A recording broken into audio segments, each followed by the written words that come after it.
mugimendu feministarekin eta gizarte osoarekin modu koordinatuan lan egiten jarraitzeko konpromisoa berresten dugu.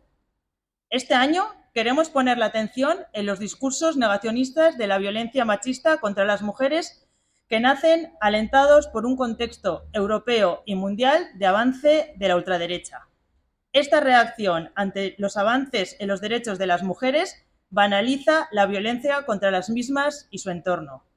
Y aún va más allá, impulsando la creencia de que los cambios legislativos en materia de igualdad y lucha contra la violencia machista victimizan a los hombres.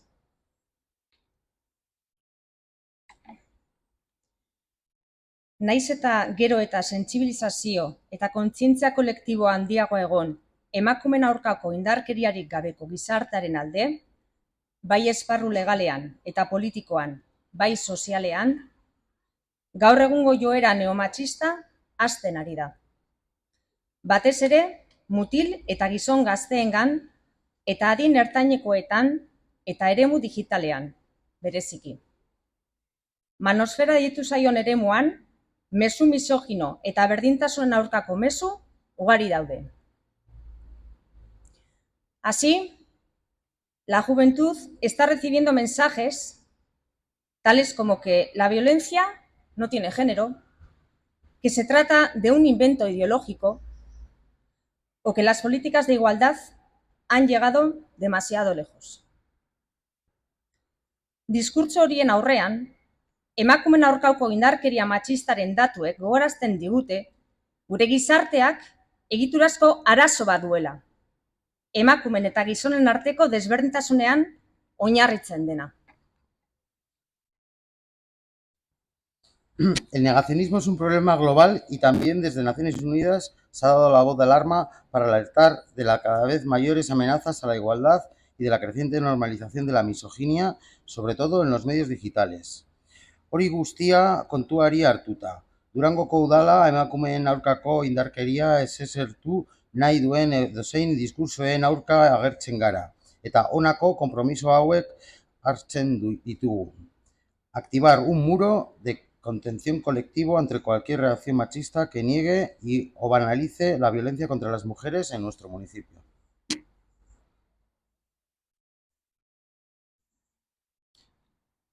Tokiko eragile guztiekin lan eginez, mezu ukatzaileak indargabetzeko eta tokiko bizitzan barneratzeko eta halakoak sortuz.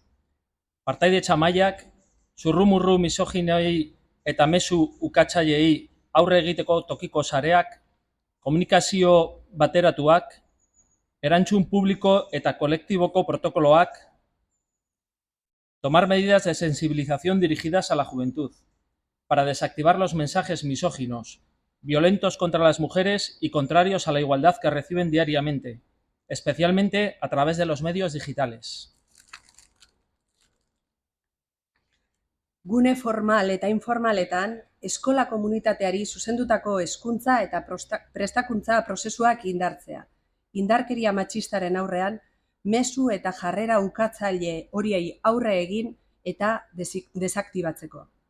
Mejorar programas de sensibilización con la ciudadanía y especialmente madres, padres y profesorado, con la comunidad educativa sobre la necesidad de una educación sexual de calidad con enfoque de género. Berdintasunaren eta indarkeria matxistaren arloko prestakuntza sustatzen jarraitzea udal langileen artean.